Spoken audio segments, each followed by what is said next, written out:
One of the hormones we've probably all heard about is the hormone dopamine. We all know it as the feel-good hormone. Today I am going to talk about the role of dopamine, and I can already tell you from the start that it's not necessarily what you think it is. In fact, there's way more to dopamine than you're probably currently aware of. So yes, obviously dopamine is about reward. We know that dopamine levels increase as a response to pleasurable stimuli because when we take drugs, dopamine levels, as you probably know, increase.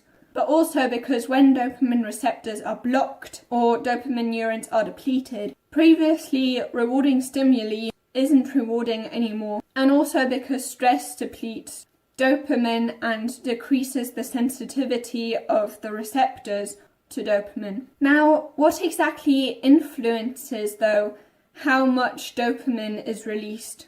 Does the size of a certain reward matter? In a study in which a monkey has learned that if a light comes on and it presses a lever 10 times that it'll get a raisin, then 10 units of dopamine will be released. If now when the monkey presses the lever 10 times and without the monkey expecting it gets 2 raisins, then that monkey will release 20 units of dopamine. Okay, so till now it really does seem that size of the reward matters. If the monkey continues getting 2 raisins for pressing the lever 10 times, then dopamine levels will drop again to 10 units. And if you now give the monkey 1 raisin again for pressing the lever 10 times, dopamine levels will actually decrease. So it can't be the absolute size of the reward.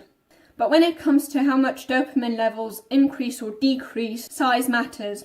So it isn't the absolute size that matters, but the relative size that matters. And by the way, the fact that when we get used to a reward, that it's not as rewarding anymore is called habituation. And the problem is that if you habituate too much, then at a certain point, what used to be a reward won't be rewarding anymore. So in this case, if the monkey is trained for a very long time, the reward will be very, very small. However, when a monkey has learnt that certain behaviour, there will be way more dopamine released before it gets the reward at the time between the signal and the task it's doing. So once a monkey has actually learned a behaviour, then dopamine is more about anticipation than it is about reward. In another study, where monkeys learn that when they see certain shapes on a computer screen, press a lever that they'll get juice, at first their peak in brain activity will occur when they get the reward. However, also in this study, after it's learned for a long time that if it presses the lever it will get juice, the peak in brain activation will occur before they get the reward. But how can we be absolutely sure? Dopamine is more about anticipation than it is about reward. So, for example, in a study where you deplete rats of dopamine neurons, or you block their dopamine receptors, they will still enjoy pleasure, but they won't be willing to pursue pleasure anymore. And the way that you can see that, anything that's right in front of the rat that's pleasurable, so for example food or mating, this rat will gladly eat or engage in that certain activity, and they will also enjoy it. However, once you move that reward away from the rat, even if it's just 1 rat's length away from the rat, this dopamine depleted rat won't be bothered to move a finger to get their reward. They'll simply stay where they are thinking, geez, I wish that food would taste really good, or I bet I would really enjoy this activity, but nah, I'm too lazy. So of course I don't know exactly what rats think, and no one does, because unfortunately rats can't talk to us, but their behaviour suggests that that's probably more or less what they're thinking. So now you may be thinking, if anticipation is more rewarding than the reward itself once that behaviour is learned, can't one just say, hee hee, I tricked you, you're not going to get the reward after all? Then the other one would be like, okay, I suppose I've already got that dopamine increase before, so never mind, it's okay. And the answer to that question is, no, you can't do that. The thing is, the reward isn't as important when you are anticipating it and you get it, because way more dopamine will be released before that. However, if you don't give them what they want, it will suddenly become the most important thing in the world to them.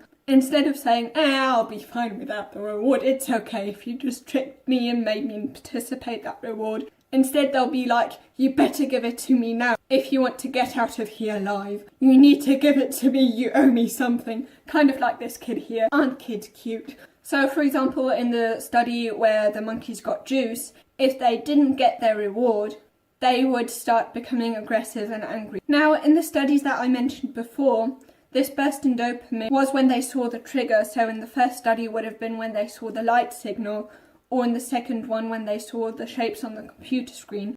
And this explains why many addictions are very context dependent.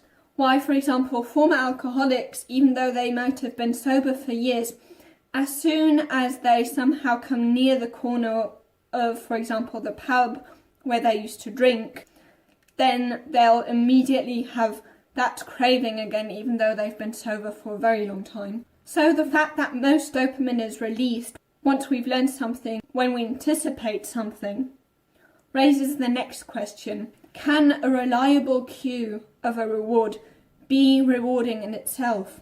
To answer this question, let's have another look at a study on rats. So in this study, on the left side of the cage, there were light signals that would signal that lever pressing will lead to them getting food.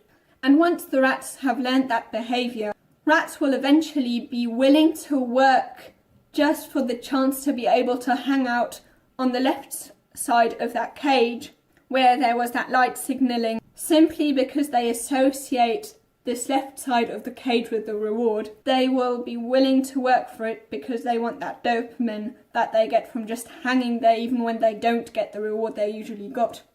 So now that you know that dopamine is more about anticipation, motivation and drive than it is about pleasure and reward, if you want to increase your dopamine levels to be more motivated, you can watch this video here.